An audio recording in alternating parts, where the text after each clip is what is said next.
Welcome to our channel. दोस्तों, हर पल जो का ड्रामा सीरियल जानिसार के लास्ट एपिसोड में खुश आमदीद।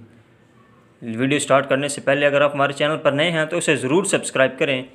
नुशरमा और अब्बा साईं दुआ के बारे में बात कर रहे होते हैं कि बाबा साईं कहते हैं कि तुम अपने बाप पर तो यकीन करते हो तो फ़िक्र मत करो, तुम्हें फ़िक्र करने की बिल्कुल भी ज़रूरत नहीं।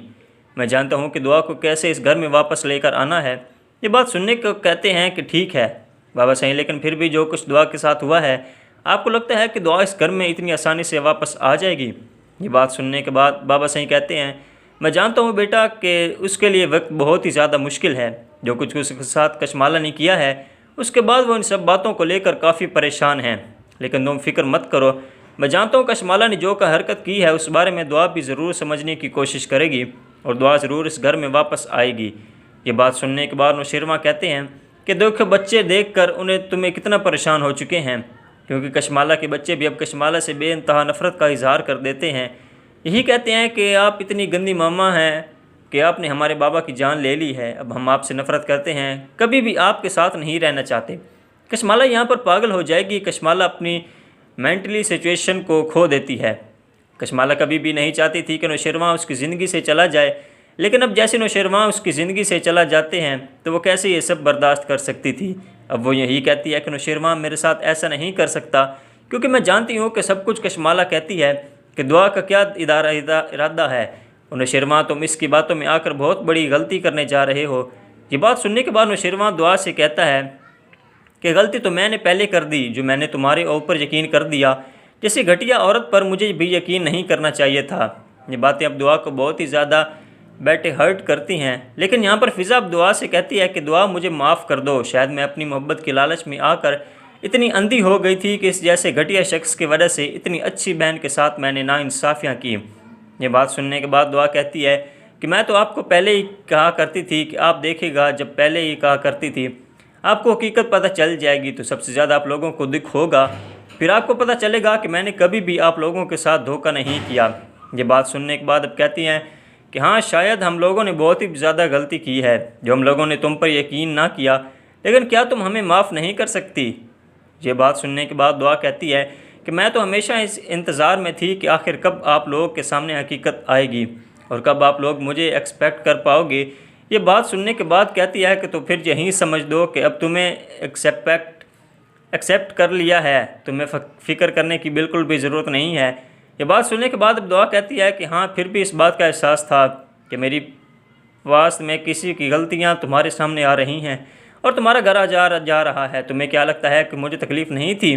ये बात सुनने के बाद कहती है कि नहीं दुआ, अच्छा हुआ कि जो इस जैसे घटिया शख्स से मेरा पीछा छोड़ गया, क्योंकि वो घटिया शख्स इस काबिल नहीं था कि उसके साथ पूरी ज़िंदगी गुजारी जाए। यहाँ पर आप देखेंगे बल्कि और खिज़र की भी हो जाती है, उसकी तलाक गलत फहमी की वजह से क्यों की। उसकी माँ यही कहती थी कि इस जैसी लड़की को मैं अपने घर में बर्दाश्त नहीं कर सकती, जहाँ पर मेरी जवान बेटियाँ हों और तुम्हारी बीवी रात के 10 बजे सोती है और सुबह के 12 बजे उठती है। मुझसे ये सब कुछ बर्दाश्त नहीं हो सकता और ना ही देखा जा सकता है।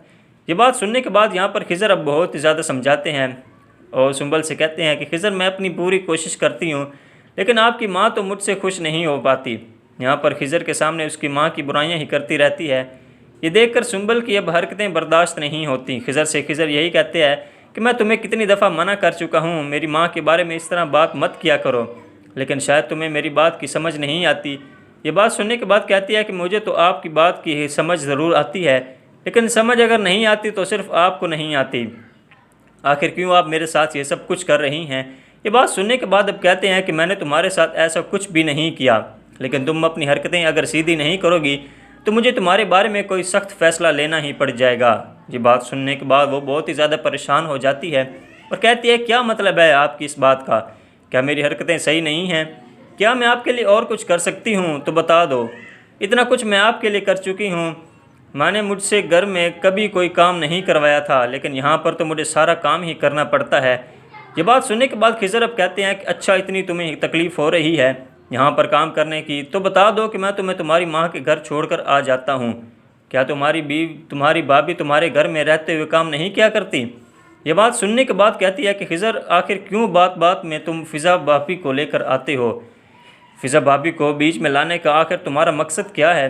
ये बात सुनने के बाद कहते हैं कि मेरा कोई मकसद नहीं है, लेकिन तुम्हें बताना चाहता हूँ कि तुम्हारी भाभी भी तो तुम्हारे घर में ही सारे काम करती थी।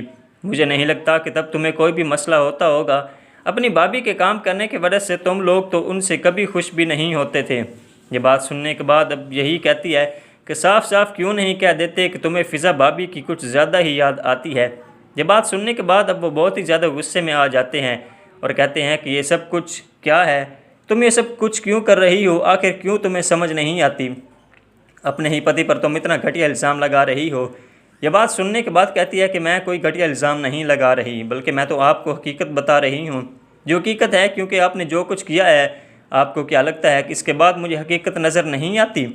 कितना भी छुपाने की कोशिश क्यों ना कर लें, लेकिन आप ये सब कुछ नहीं छुपा सकते। ड्रामे के लास्ट एपिसोड के बारे में बात करेंगे, जो कि इस वक्त बहुत ही ज़्यादा इंटरेस्टिंग बन चुका है। जहाँ पर देखना ये बाकी है कि नौशेरवां के पास तो वापस आ जाएगी। नौशेरवां अपनी ज़िंदगी के बारे में क्या फ़ैसला करने वाला है, अभी तक नौशेरवां ने दुआ पर यकीन नहीं किया। ये सब कुछ आप आने वाले एपिसोड में देखने जा रहे हैं। तब तक तेरी मुझे इजाज़त, अपना रखिएगा ख्याल। अल्लाह हाफिज़।